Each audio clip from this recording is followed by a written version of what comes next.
I guess Yogi, in a way, was larger than life. And another gentleman who has been called out, and I mean that in a good way, David Wells, joins us now. You guys share a very unique bond, David, obviously. When you think about Yogi Berra, what's going through your mind today? Well, obviously it's a great loss to basically the baseball world and the real world, because there was a lot of Yogi fans out there, and what he represents, from commercials to being on the field, off the field, his isms and all that stuff is just incredible. And when you personally know the guy, it's fun to be around him. He's very soft spoken, but once you get him going, he's fun to be around. He's got good stories. He's the knowledge of the game. He likes to get out there, but what I liked most about it was, the 6-7 years I spent in spring training down in Tampa, was just watching him and Ron Guidry, how Ron took care of him, driving Mr. Yogi and just doing all the little things like that. And just having his presence in the clubhouse was pretty amazing. And I couldn't wait for Old Timers Day when I was there, because, you get these guys, you'd hope Yogi'd walk through the door and just rub elbows with them. But, to me, it's just something that he's truly going to be missed. But what a life and career he had.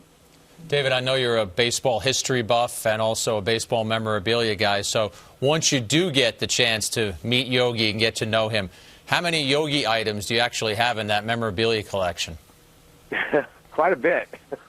Quite a bit. Dave can contest to that. I remember a game in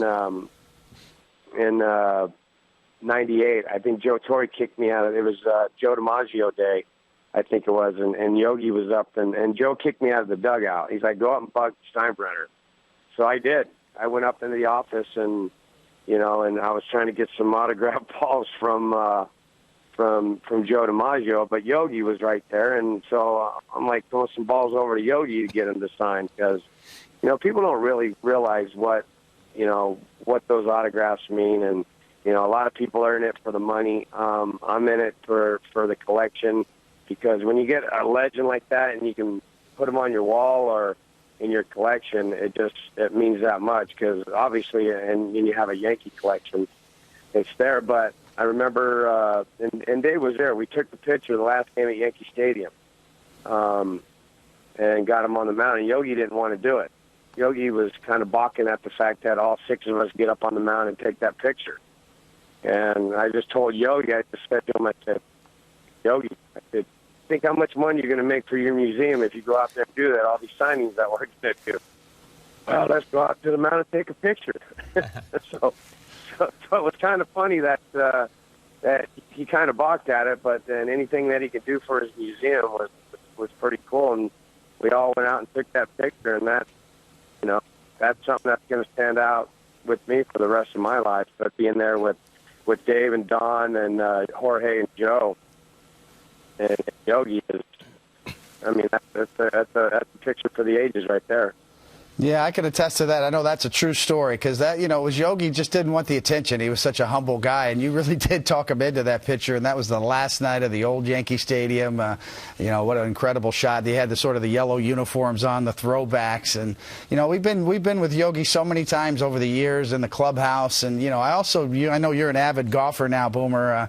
Remember, and we both played in Yogi's annual golf tournament down in Montclair. One of the great tournaments on the charity circuit, and I know you and I talked one day, because Yogi used to sit on this par 3, and he could still swing a golf club, and it was sort of you could get a little glimpse into the hand-eye coordination that Yogi had. And even though he couldn't make it around the golf course and play 18 holes, he would sit on that par 3 and he would challenge everybody, and he would knock it on the green. He'd have a hybrid. It'd be maybe a 150-yard shot, and I remember you and I saw that one day. We were just marveling at Yogi Berra. Still in his late 70s, could still hit a golf ball, still smack it on the green, and really get it closer to the pin than just about anybody that came through that day. I was wondering if you could share a little memory of that. I remember you and I seeing that one day.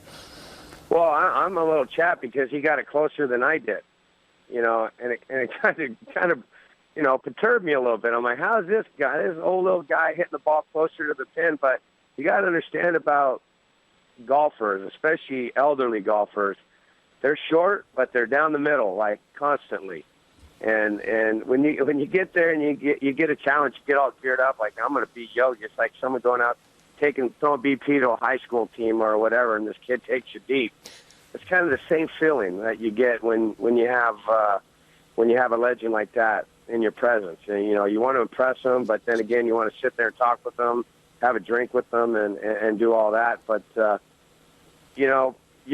everybody that goes around and they got to that par 3, you couldn't help but smile, because there's the man, the myth, the legend, and to me that just speaks a lot of volume about Yogi Berra, what he can do to people, just by being in their presence. Well, that will be an enduring image for a lot of people, anybody who attends his charity golf tournament. David, we're going to let you go. Thanks for sharing your remembrances of Yogi with us. Oh, my pleasure. Thank you, guys.